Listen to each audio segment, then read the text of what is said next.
بعض اوقات انسان قرآن مجید کو اس لیے تلاوت نہیں کر پاتا کہ وہ یہ خیال کرتا ہے کہ اس کو تلاوت صحیح نہیں آتی،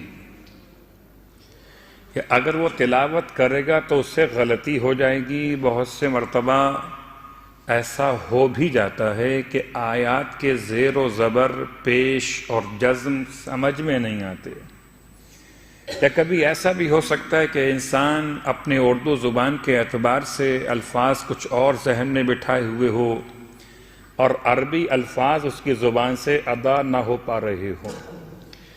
تو ایسی صورت میں کیا کرنا چاہیے؟ پہلی بات تو یاد رکھیے، مجھے اور آپ کو، ہم سب کو چاہیے کہ ہم قرآن کو سیکھیں، کہ سیکھنا بھی عبادت ہے۔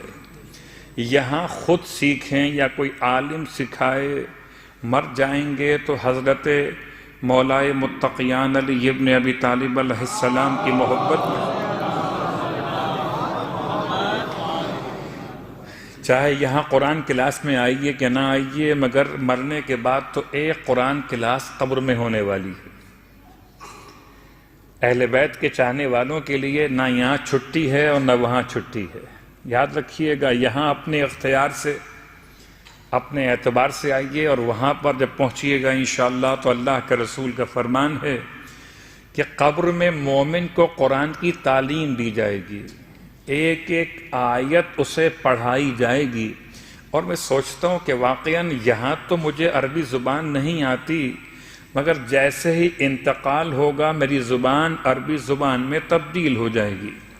اس لیے میرے سرہانے بیٹھے ہوئے مومن مجھ سے کہیں گے، اسمع افہم یا فلان ابن فلان، سن اور سمجھ، اے شخص سے فلان جو فلان کا بیٹا ہے، حل آتاک الملکان المقربان الرسولان من عند اللہ تبارک و تعالی وسألک ربک، سوال تجھ سے کریں گے دو آنے والی فرشتے خدا کے مقرب، تجھ سے پوچھیں گے رب کے بارے میں، رسول کے بارے میں، کتاب کے بارے میں۔ تو عربی میں تلقین ہو رہی تھی، اگر مجھے عربی نہ آ رہی ہوتی تلقین بیکار ہو جاتی۔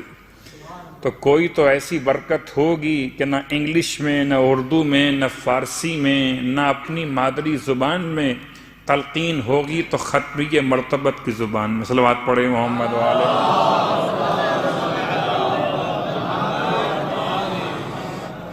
تو انسان کی ذمہ داری قرآن کو سیکھنا، یہاں سیکھ لے تو اور اپنے انداز پر اس کے لیے فائدے ہیں، یہاں نہ سیکھ سکے تو پھر قبر میں کلاس قرآن کی ہونے والی ہے، اور قبر میں اور تو کوئی کام ہوگا نہیں، یا زیارت مولائے متقیان کی شرف ہوگا یا تلاوت قرآن کی کلاس ہوگی۔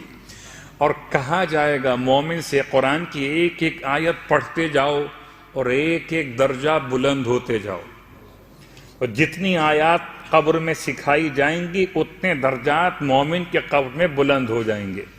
یہ تو بات تھی وہاں کی، اب یہاں کی بات کر لیجئے۔ اگر تلاوت قرآن ایسا بھی نہ ہو، یہ سوچ کے انسان بیٹھ جائے ٹھیک ہے آج تو کہہ دیا مولانا صاحب نے، اب تو قبر میں جا کر ہی پڑھیں گے، ایسا نہیں ہے۔ ایک میری اور آپ کی ذمہ داری یہاں کے لیے بھی ہے کہ یہاں تلاوت قرآن سیکھیے۔ خیرکم من تعلم القرآن وعلمہ، تم میں سب سے بہتر وہ انسان ہے جو قرآن خود سیکھے بھی اور دوسروں کو سکھائے بھی۔ تو قرآن سیکھنے کا ایک ذمہ داری اپنے مقام پر، لیکن اگر نہ سیکھ سکیں تب بھی قرآن کی برکت سے اپنے آپ کو محروم نہ کریں۔ کم از کم وقت تلاوت قرآن آپ قرآن لے کر بیٹھ تو جائیے، اور کچھ مت کیجئے، کم از کم قرآن کو کھول تو لیجئے، تاکہ قرآن کی زیارت تو ہوتی رہے۔ بہت سے الفاظ ایسے ہیں عربی زبان میں جو اردو زبان سے بہت قریب ہیں، یا اردو زبان میں ہی استعمال ہوتے ہیں عربی زبان کے الفاظ، تو وہ تو آپ دہرا بھی سکتے ہیں۔ ورنہ ایک طریقہ اور ہے، آپ باوضو ہیں، باطہارت ہیں، تو ایک ایک لائن پر اپنی انگلی کو رکھیے، بسم اللہ الرحمن الرحیم، بسم اللہ الرحمن الرحیم، بسم اللہ الرحمن الرحیم، جتنے سطریں ہیں ان تمام سطرات قرآن پر بسم اللہ کی تلاوت کیجئے۔ کچھ نہ کرنے سے یہ کرنا بہت بہتر۔ صلوات پڑھیں محمد۔